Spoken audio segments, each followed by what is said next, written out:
Did you know that the true story of Halloween goes far beyond costumes and candy? Behind the glowing pumpkins and spooky parties, there is a dark side that many prefer to ignore. What you've never heard about Halloween involves hidden mysteries, ancient traditions, and even connections to forces beyond imagination, such as the Antichrist. Perhaps you've wondered, why do so many people celebrate something so filled with mysterious symbols and pagan origins? And more importantly, what is being hidden from us? If you feel there's something more behind this celebration that just doesn't fit, you're in the right place. In this content, we're going to reveal the hidden truths that few have the courage to talk about. The answer to this forgotten story could change your view of Halloween, and even of what is at stake when we take part in this celebration. It's not just an event. We're talking about a story that, if understood, can open your eyes to a reality that many prefer to keep out of our perception. Are you ready to discover what really happens when the lights go out? Now, let's move on to the first topic, but before we begin, just make sure you're subscribed to the channel because the upcoming videos will be a series of content designed to help improve your life. 1. The Origins of Samhain. Imagine a very ancient place where people had no electricity, cars, or computers. This place was called the land of the Celts, a people who lived in small villages scattered across a cold region filled with dense forests and towering mountains. It was a time when nature ruled the lives of people, and they depended on the land to survive. When the end of summer and the beginning of winter arrived, something very special happened. They celebrated Samhain, a festival that took place on the last day of October, the night of the 31st. Samhain was not just any celebration. It was a huge festival, one of the most important of the year for the Celts, because it marked the transition between two great seasons, the warmth of summer and the darkness of winter. For them, the year was not divided into months, but into two large seasons, the time of light, summer, and the time of darkness, winter. And Samhain happened exactly at the turning point when the leaves of the trees began to fall, and the cold started to set in. At this time, the night lasted longer, and the Celts believed that the boundary between the world of the living and the world of the dead grew thinner. They thought that on this magical night of Samhain, the spirits of those who had already died could return to visit the living.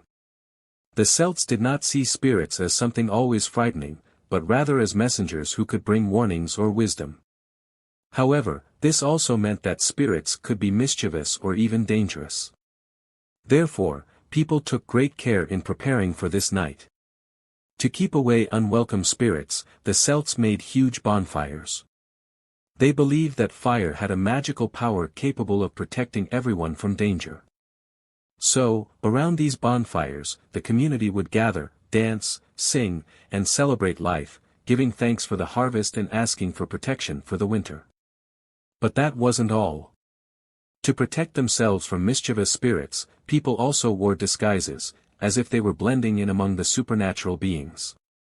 They wore animal skins and even masks, believing that this way they could pass unnoticed by the spirits and hide among them. Imagine, an entire village full of people in costumes, with bonfires glowing, dancing, and music filling the air. It was a night full of mystery and magic. Moreover, Samhain was a time of renewal.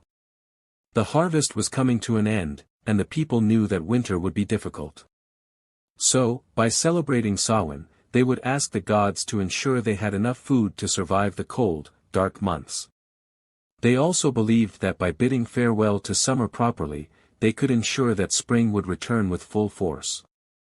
It was a festival of hope and faith, where the magic of fire and the mystery of the night made everything more mysterious and special. That night was filled with energy and history, with each person aware that they were part of something much greater than themselves. 2. The night the spirits returned, the threat of the Antichrist and the forces of darkness. On the night of October 31st, the world seemed to be in an unstable balance. For the Celts, Samhain was not just the end of an agricultural cycle, but a night when the line between the world of the living and the world of the dead faded. In this magical moment, the spirits of the dead could return, visiting their relatives and friends. It was a time of reverence, of rituals to honor the deceased, and also of great parties, where the light of the bonfires illuminated the dark nights, and dances and songs celebrated the harvest and the cycle of life. However, at the same time that Samhain was a celebration of life and renewal, there was also a sense of anxiety. The Celts believed that with the return of the spirits, invisible and dangerous forces also emerged. Spirits of people who had recently died were treated with respect and affection, but mischievous spirits, those who had been mistreated in life or were seeking revenge, could cause great harm. The mysterious nature of the night made Samhain a time of great vulnerability and danger. With the expansion of Christianity and the growing influence of the Catholic Church, these traditions began to be reinterpreted. The view of Samhain as a time of spiritual connection with the dead was met with suspicion by Christians, who started associating these rituals with evil, and especially with the threat of the Antichrist. The spiritual struggle and the rise of the Antichrist.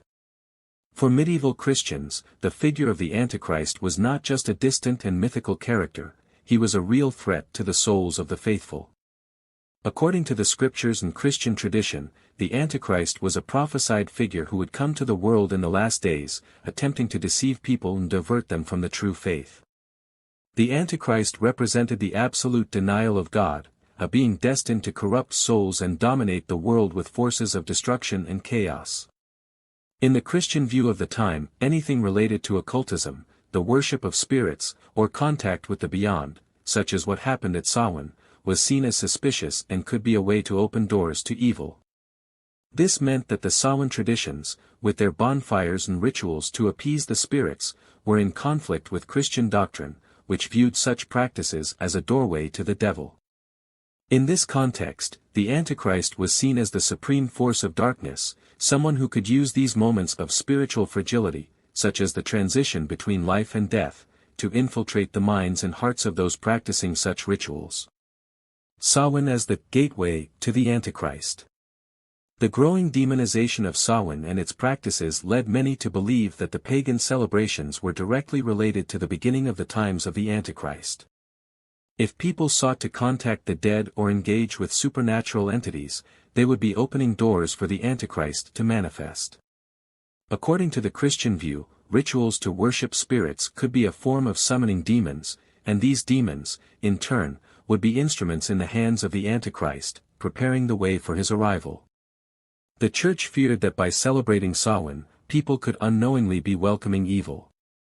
According to the theologians of the time, the Antichrist would use these moments of spiritual vulnerability to infiltrate human souls, especially those weakened by death and superstition. As a result, the Church began to associate the spirits invoked during Samhain with demons who, according to Christian prophecies, would assist the Antichrist in corrupting humanity. All Saints' Day and the fight against the Antichrist. In order to divert Christians' attention from the danger of demonic forces associated with Samhain, the Church introduced All Saints' Day on November 1st, immediately following the night of Samhain. The aim was to create a counter-celebration, where the light of holiness would oppose the darkness of paganism and superstition. The day was a tribute to Christian saints and martyrs, and it was instituted as a way to protect the souls of the faithful from the influence of evil spirits and the imminent arrival of the Antichrist. Over time, this new Christian celebration came to overshadow the pagan traditions, and the Church worked even harder to demonize the practices of Samhain. Instead of welcoming the dead with respect, Christians began to pray for the souls of the deceased, distancing the idea of direct communication with the beyond and reinforcing the notion that one should not play with the supernatural, as it could open the way for the Antichrist. The introduction of Halloween, in its popularized form, with costumes and ghosts, reflects a modern way of confronting ancient fears.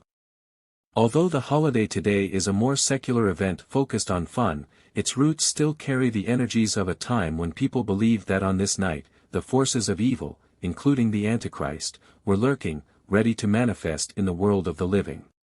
Just like in the past, the forces of darkness are growing stronger in our world. The Antichrist and his legions may not be literal figures, but their manifestations are already present in global changes and the increasing digital control over our lives. The time to act is running out.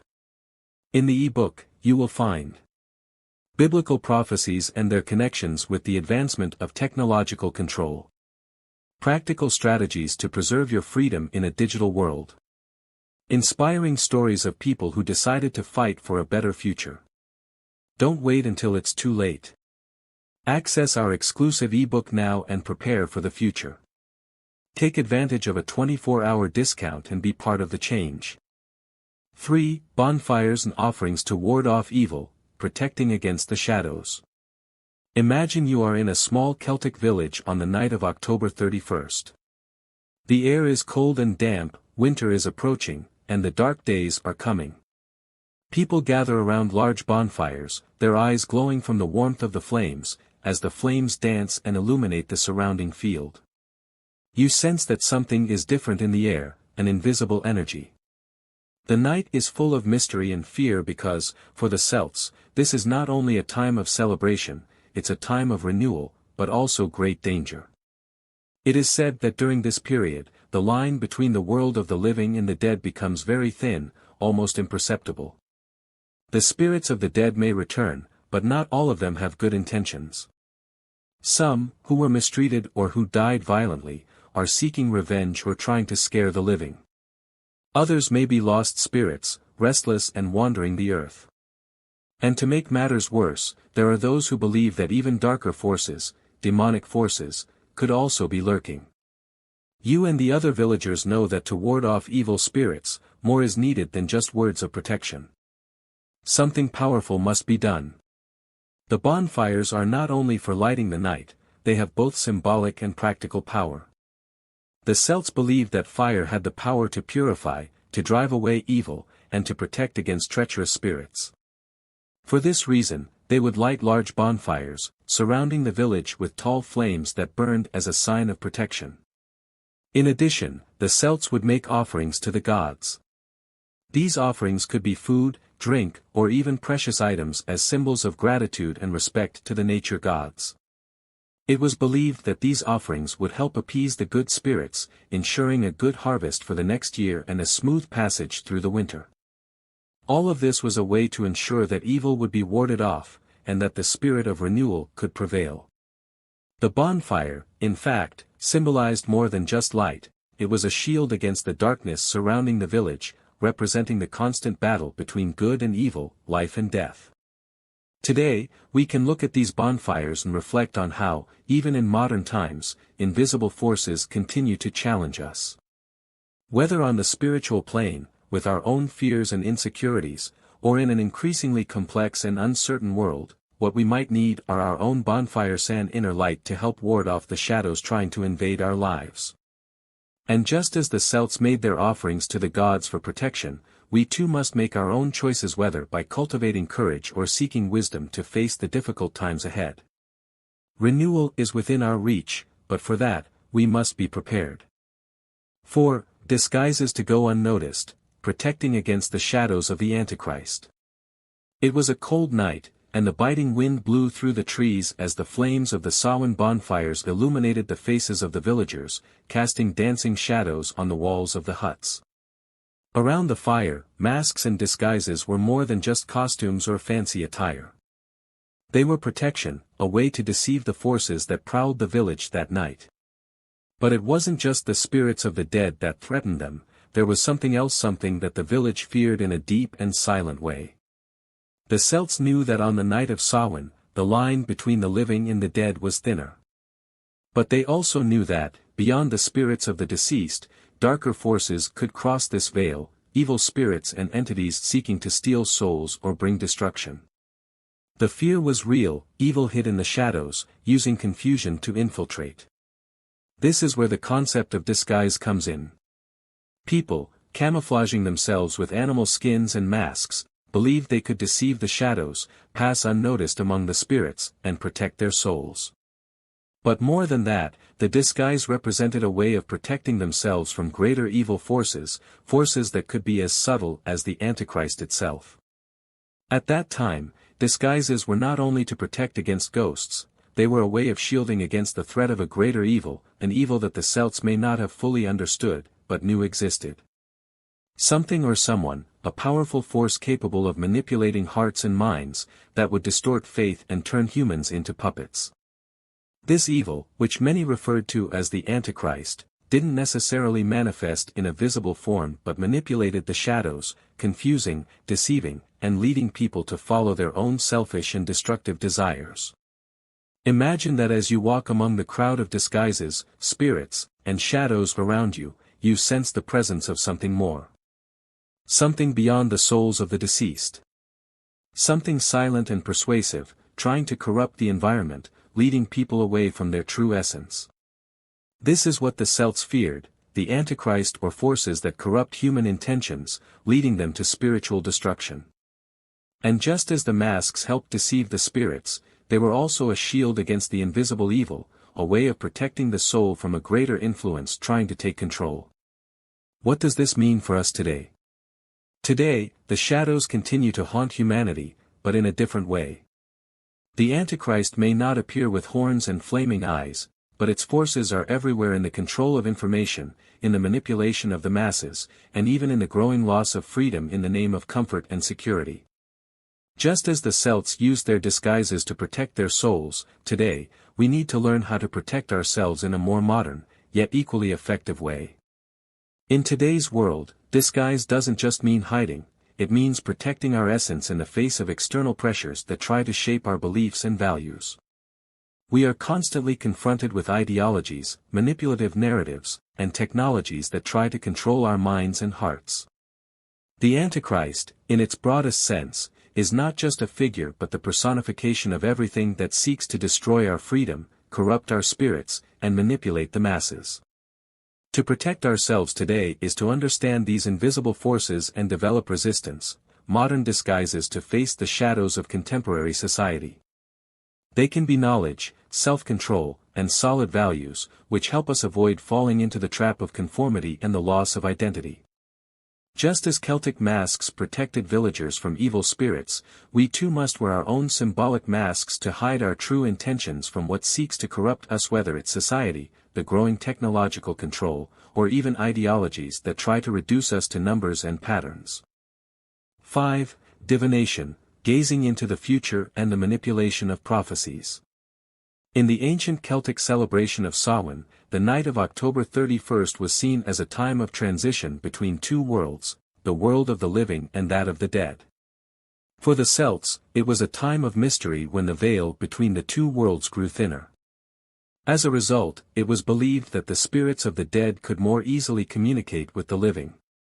It was not just a night of celebration, but also of spiritual connection, and for many, an opportunity to peer into the future. The Celtic divination tradition. During Samhain, people resorted to various forms of divination to gain insight into what the future held. These practices were done in the hope of obtaining answers to personal and collective questions, such as harvests, health, and even marriages. The Celts believed that contact with the beyond could offer wisdom and guidance for everyday life decisions.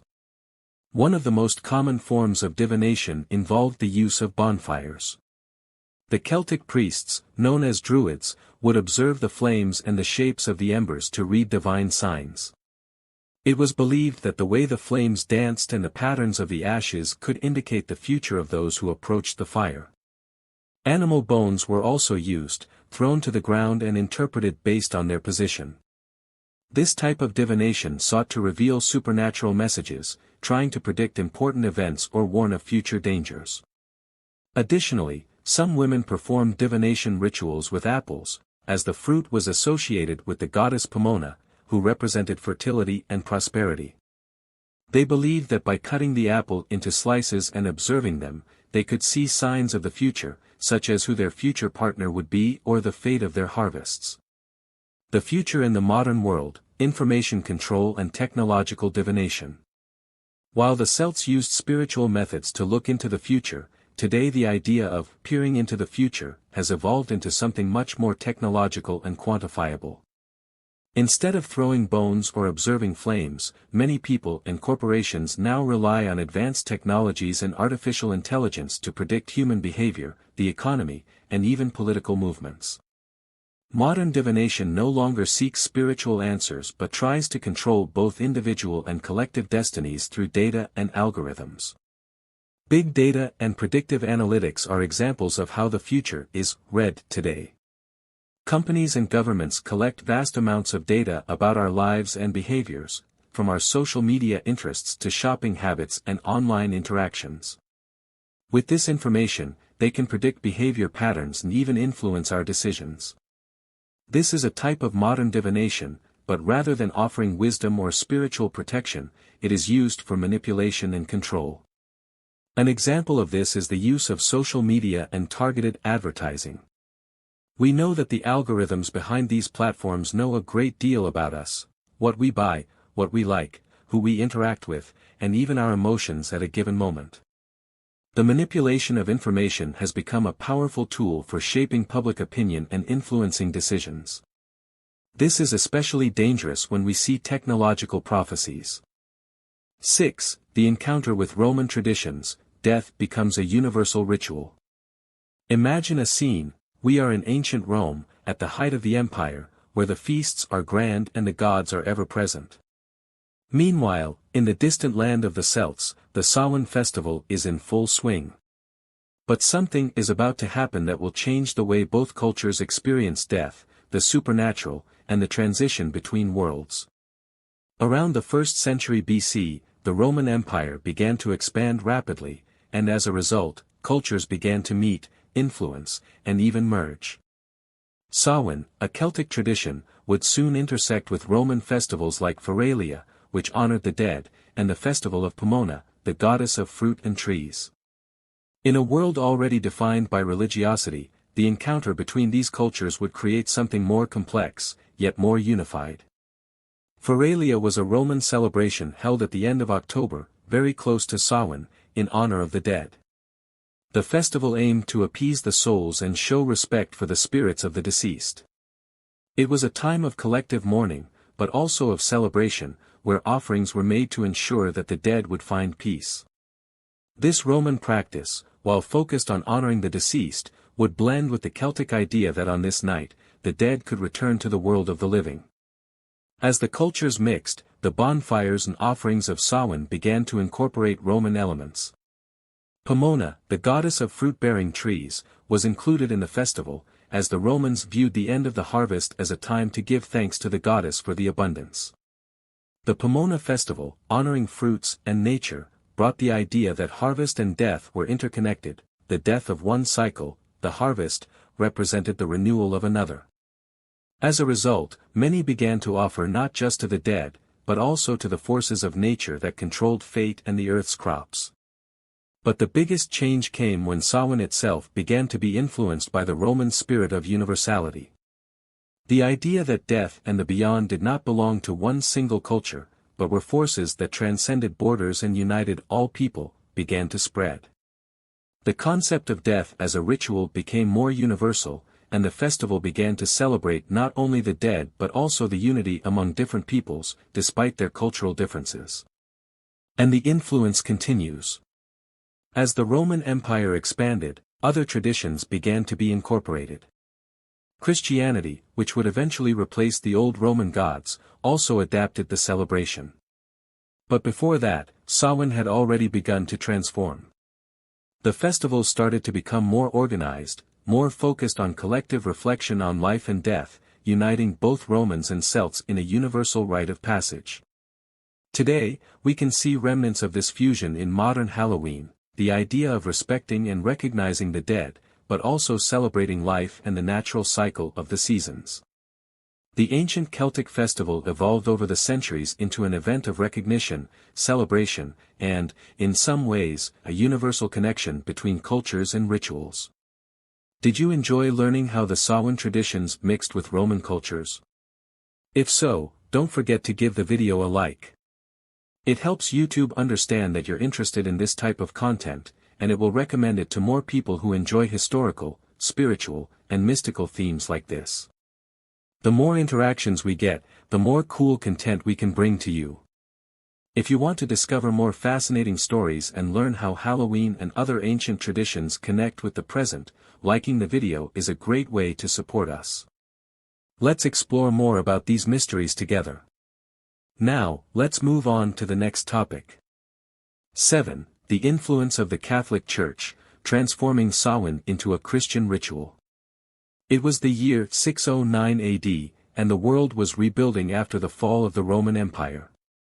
Christianity, now on the rise, was beginning to establish itself as the dominant religion in Europe. The Catholic Church, under the leadership of Pope Boniface IV, was on a strategic path of conversion and expansion, but it also faced a great challenge: how to deal with the ancient pagan beliefs that were still deeply rooted in the people. These beliefs, often tied to the worship of spirits and death as a spiritual phenomenon, were not easy to erase. In Britain and other Celtic-controlled regions, the Samhain festival was still widely celebrated, especially on the night of October 31st, when it was believed that the spirits of the dead crossed the threshold between the world of the living and the world of the dead. Samhain was a period of transition, the end of the cycle, the harvest was complete, and winter was approaching, bringing with it a sense of renewal but also mortality. It was a time for reflection, when people tried to protect themselves from restless spirits and connect with their ancestors. However, the Church had its own agenda, and what for the Celts was a ritual of mourning and fear, for the Church represented an opportunity for conversion. Knowing how difficult it was to eradicate pagan traditions, the Church's strategy was not to simply prohibit them but to absorb these festivities and transform them into Christian celebrations. The wisdom of this approach lay in the idea that by maintaining the old rituals but giving them a Christian meaning, it would be easier to have the people accept Christianity without completely losing their cultural roots. All Saints' Day, the first step. The first major change came in 609 AD, when Pope Boniface IV established All Saints' Day, a day dedicated to honoring all Christian saints and martyrs. The choice of the date was not accidental. November 1st was strategically chosen to coincide with Samhain, which was already deeply rooted in Celtic traditions. This move aimed to replace the ancient celebration of Samhain by offering a new reason for people to gather and celebrate the divine, rather than focus on spirits and superstitions. The date of November 1st became associated with saints who, according to the Church, were closest to God, and honoring these saints at the same time as honoring the dead was a way to give the festival a new meaning. All the saints who had been martyrs or Christian figures who had defended the faith could be celebrated on this day, giving the event a more universal dimension, without excluding the common dead. In this way, All Saints' Day became a moment to reflect on eternal life, the triumph of faith over death, and the intercession of saints on behalf of the living. All Hallows' Eve, the crystallization of Halloween. But the transformation didn't stop there.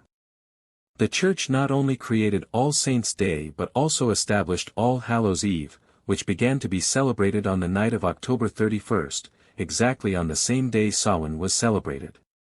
The Church knew that for the faithful to truly embrace the new Christian calendar, they needed to give a new meaning to the night of Samhain, which was still very much alive in popular culture.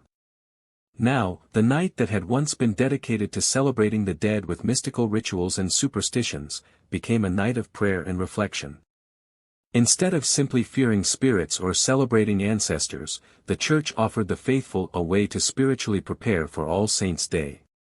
It recontextualized the fear of death and the visitation of spirits as something positive, giving Christians the opportunity to pray for the dead, honor the saints, and seek divine protection against the forces of evil.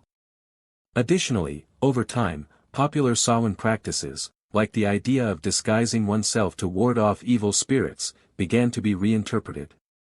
Instead of hiding from spiritual beings, people began to disguise themselves as saints or sacred figures, as a way of protecting themselves spiritually and reflecting on life after death. This was the beginning of the first costumes that would later become a central feature of Halloween. Samhain and religious syncretism. Although the Church made significant efforts to reshape the meaning of Samhain, it was not able to completely eliminate the ancient traditions. Many pagan rituals continued to be celebrated in alternative and adapted forms, like lighting bonfires and offering food to the dead, which would later evolve into jack-o'-lanterns and the trick-or-treat practices. This syncretism, the blending of Christian traditions with pagan elements, is one of the reasons Halloween became such a complex and multifaceted event over time. On one hand, it is a Christian celebration of all saints and martyrs, but on the other hand, it retains remnants of the ancestral fear of death and the unknown. Over the centuries, the date gradually distanced itself from its religious meaning and became a popular festival blending the sacred and the profane, fear and fun. The Christian legacy of modern Halloween.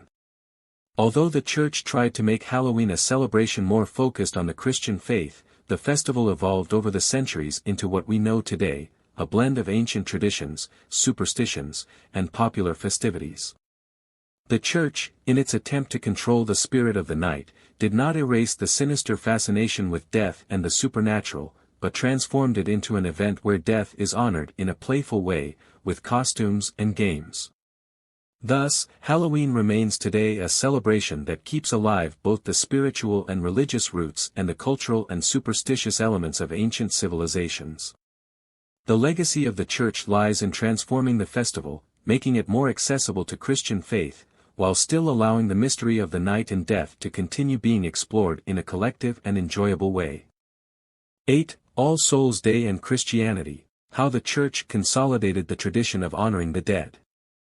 After the Christianization of the Celtic peoples and many other European cultures, the Catholic Church played a key role in transforming ancient festivals, like Samhain, into Christian celebrations.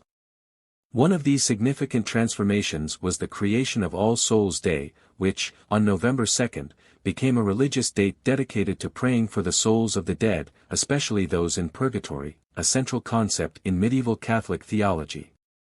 This effort by the Church aimed to doctrinate and transform ancient pagan rituals into practices compatible with Christianity, while reinforcing the ideas of life after death and spiritual intercession. Purgatory and the spiritual role of All Souls' Day. The introduction of All Souls' Day on November 2nd was a pastoral effort to teach the faithful about purgatory, the belief that souls not completely pure enter an intermediate state between heaven and hell, awaiting purification before being received into the presence of God.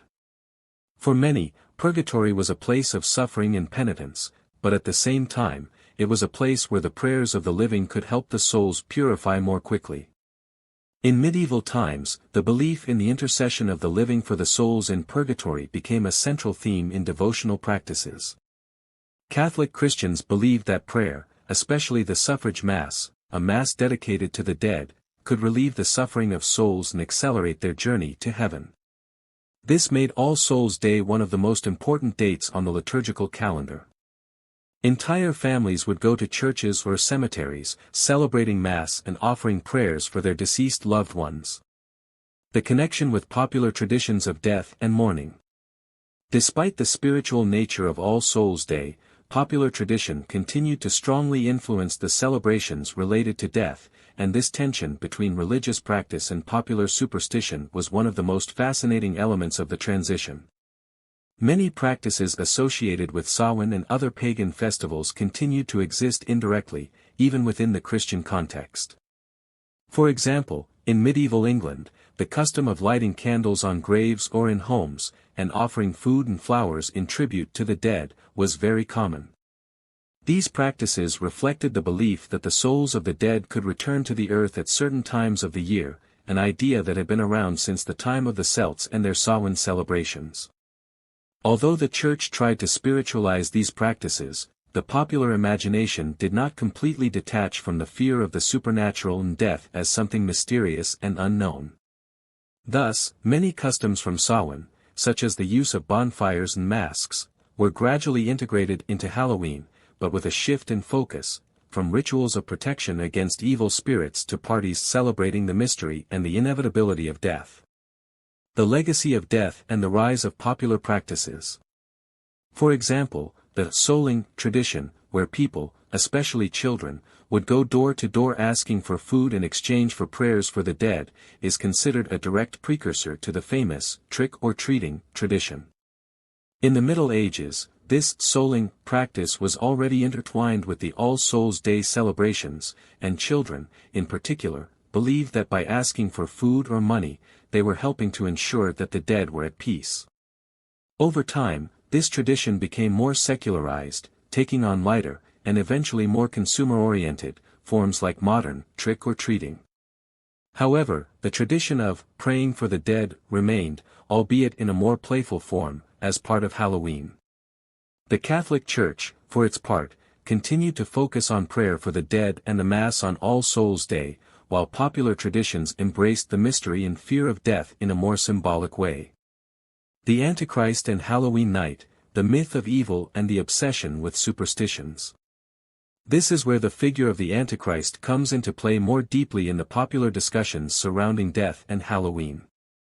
Over time, the Catholic Church began to combat various popular beliefs that associated Halloween night with rituals of invoking evil spirits, devil worship, and even the idea of the Antichrist. Many of the superstitions surrounding Samhain were demonized by the Church, which sought to distance itself from any associations with pagan practices considered heretical or even satanic.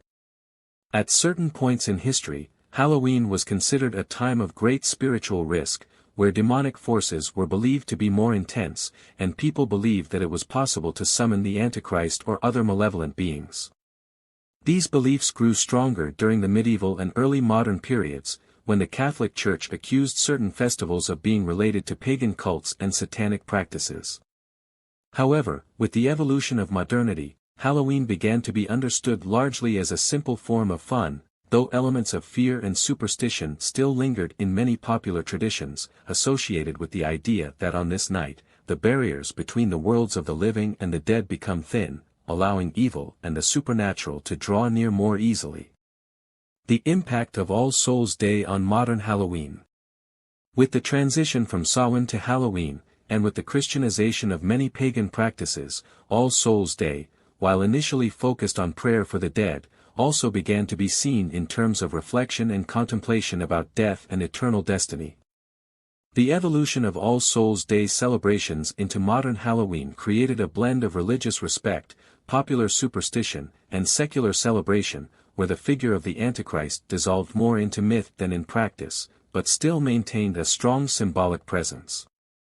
Modern Halloween, with its appeal to the supernatural, monsters, and death as a celebration, retains echoes of this ancient struggle between good and evil, between Christ and the Antichrist, where the masks, costumes, and playful rituals seem to toy with the idea of evil in a non-literal but metaphorical way. The convergence of All Souls' Day and Halloween. All Souls' Day and Halloween have come to reflect two different sides of the same coin. On one hand, the deep spiritual respect for death and the Christian appeal for the salvation of souls, on the other, the more secular and playful side, which celebrates mystery, fear, and superstition. The Church, by consolidating All Souls' Day, tried to place death within a religious and redemptive context, while popular traditions continued to explore death and the supernatural in a more festive and mysterious manner. Meanwhile, the presence of the Antichrist and superstitions remains in some traditions and popular discussions about Halloween, highlighting the clash between good and evil, life and death, and the conflicted relationship with the supernatural. 9. The evolution into Halloween, from All Saints' Eve to a global celebration. Imagine yourself on a dark autumn night in ancient Ireland, surrounded by dense forests and mist-covered hills. The wind is whistling, dry leaves dance in the air, and the smell of damp earth fills the atmosphere. On the horizon, a large bonfire begins to burn, lighting up the night and casting strange shadows over the faces of men and women gathered together. They are celebrating Samhain, a Celtic festival marking the end of the harvest and the arrival of winter. Samhain is more than just a celebration of the agricultural year's end, it is a time of connection with the world of the dead, where the boundaries between the living and the dead become more tenuous. The Celts believed that on this night, the spirits of their deceased loved ones could return to earth to visit the living, bringing both blessings and supernatural challenges. It was a night of great respect for the dead, but also of fear about what the beyond might bring. As Christianity spread throughout these lands, the ancient festival of Samhain did not completely disappear. On the contrary, it was gradually transformed and integrated into the Christian calendar, primarily through the Catholic Church. The conversion of Samhain into All Saints' Eve, Halloween. In 609 AD, Pope Boniface IV decided to establish the Feast of All Saints, a day dedicated to the commemoration of Christian saints and martyrs. The Church's goal was to replace the ancient pagan rituals, such as Samhain, which were seen as heretical, with Christian celebrations that would attract the faithful and reduce attachment to the old cults. Thus, November 1st was instituted as All Saints' Day, but the popular traditions associated with Samhain continued to exist. For many, the evening before, October 31st, remained a time for reflection and concern for the dead. The Church then sanctified this eve, calling it All Hallows' Eve. Over time, the name became simply Halloween. However, in its attempt to Christianize popular festivals, the Church could not completely erase the pagan superstitions interwoven with the celebration. Bonfires and disguises, for example, continued to be used, though now in a more religious context. Masks and costumes began to be associated with saints and martyrs, rather than supernatural beings and evil spirits. But, in some way, the fear of evil, and the presence of the supernatural, still lingered in the atmosphere of the night. The conflict between the Church and popular superstitions. Despite the Church's effort to Christianize the festival, many popular beliefs remained associated with the night of October 31st. Ghosts, demons, wandering spirits, and even the figure of the Antichrist were feared, and Halloween was still seen by many as a night when evil could be closer, as the barriers between the worlds of the living and the dead were weaker. Superstitions became a central element of the celebration. In some regions of Europe, it was believed that the Antichrist could descend to earth on the eve of All Saints' Day and try to seduce people into evil. The belief in witches, demons, and supernatural creatures that roamed the earth, making pacts with evil, also persisted, intertwining with the religious fear of death and guilt. The transition to modern Halloween. As the centuries passed, popular superstitions began to move away from the ancient spiritual practices, and Halloween started transforming into a more playful and secular celebration. The true transition of Halloween into what we know today took place in the 19th century, when Irish and Scottish immigrants brought their traditions to the United States. There, Halloween was restructured into a fun and entertaining event, a time for parties and family traditions, rather than a day of prayer for the dead and fear of the supernatural. Nonetheless, elements of mystery and fear remained present, especially in the costumes and horror decorations that began to gain popularity. Halloween became a night when people could disguise themselves, no longer to avoid evil spirits, but to play with fear. Monsters, ghosts, and demons became playful figures that, instead of causing real terror, were part of a fun celebration. The importance of pumpkin lanterns.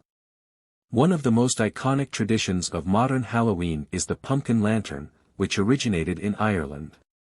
Originally, the Celts used carved turnips with candles inside to ward off evil spirits and demons.